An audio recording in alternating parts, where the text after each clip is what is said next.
नमस्कार। आज के वीडियो का टॉपिक है धनी लोन सेटलमेंट स्कैम। आप लोगों में से बहुत सारे ऐसे लोग हैं जिन्होंने धनी से लोन लिया है।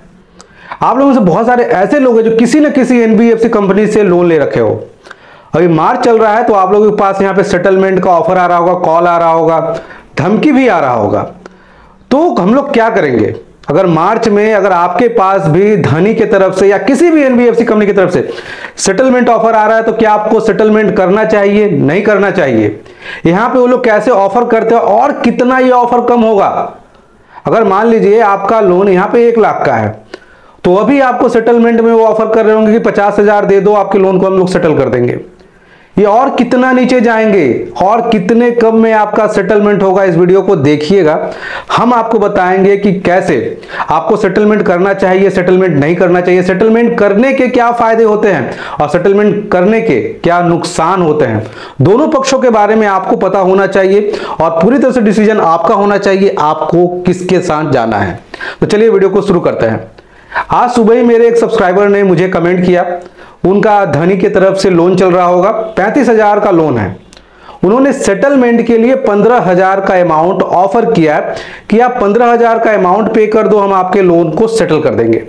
और लगातार न जाने कितने नोटिस, कितने कॉल, कितने धमकी, बहुत सारी चीजें होती रहती है। अब उनका ये सवाल है कि सेटलमेंट करना चाहिए या नहीं करना चाहिए, क्योंकि उन्होंने किसी और यूट्यूबर का वीडियो देखा था, वो बोले थे सेटलमेंट मत करो, अगर आप सेटलमेंट करोगे तो कभी आपका सिविल स्कोर इंप्रूव नहीं होगा, कोई भी कंपनी आपको लोन नहीं देगा।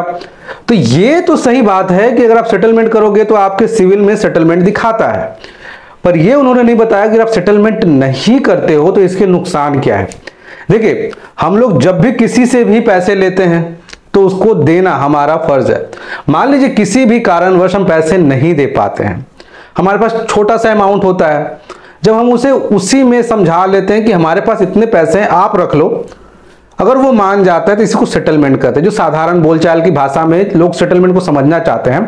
पर उस इंसान से आप दोबारा पैसे मांगने जाओगे ना तो वो कभी नहीं देगा, क्योंकि उसको ये पता है कि जब हमने पहली बार इसको पैसा दिया था तो उसमें मुझे नुकसान हुआ था। यहां पे मैंने उसे 100 रुपए दिए, मिले मुझे 30 रुपए। इस तरह के सेटलमेंट को कॉम्प्रोमाइज सेटलमेंट कहते हैं, जो बैंक अक्सर अनसिक्योर लोन में करती है, क्योंकि यहां पे बैंकों के पास कुछ होता नहीं है और बैंक ज्यादातर कोर्ट कचहरी के चक्कर में और केस के चक्कर में नहीं पड़ना चाहती है, तो वो कॉम्प्रोमाइज सेटलमेंट कर लेती है, जहां पे आपके साथ ये नुकसान होता है कि आपका सिविल इंपैक्ट होता है और काफी दिनों तक होता है। और जो लोग ये बोलते हैं कि भविष्य में कभी भी सिविल स्कोर इंप्रूव नहीं होता, ये गलत बात है। सिविल स्कोर को इंप्रूव किया जा सकता है, उसके बहुत सारे तरीके हैं।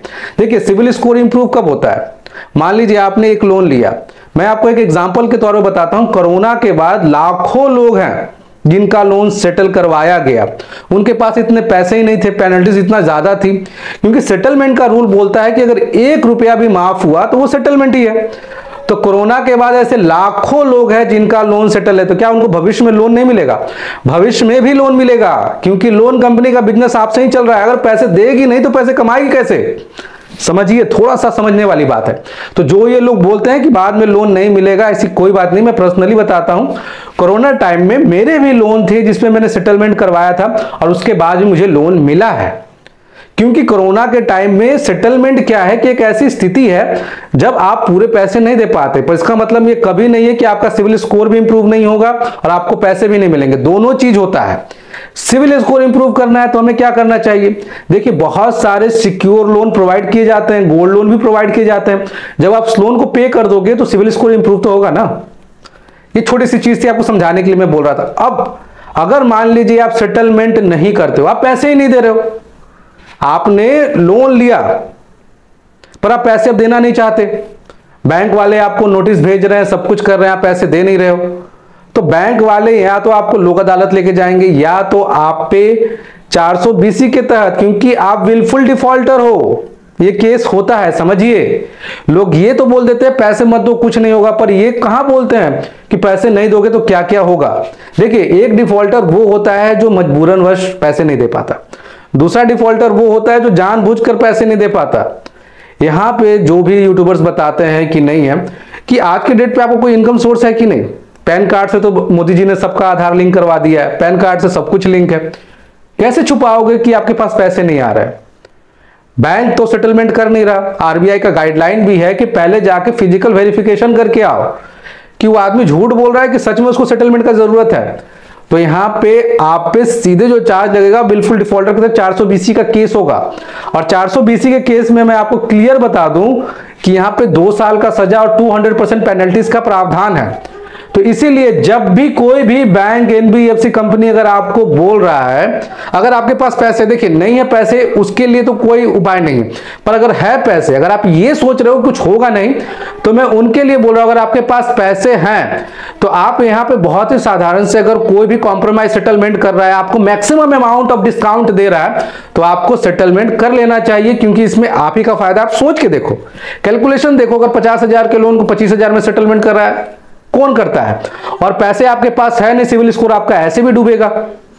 थोड़ा सा सोचिए, समझदार बनिए, सिविल स्कोर भी इंप्रूव होता है। और मेरे चैनल को सब्सक्राइब कीजिए, क्योंकि इसी तरह की वैल्यूएबल कंटेंट यहां पे मिलते रहता है। जय हिंद, वंदे मातरम।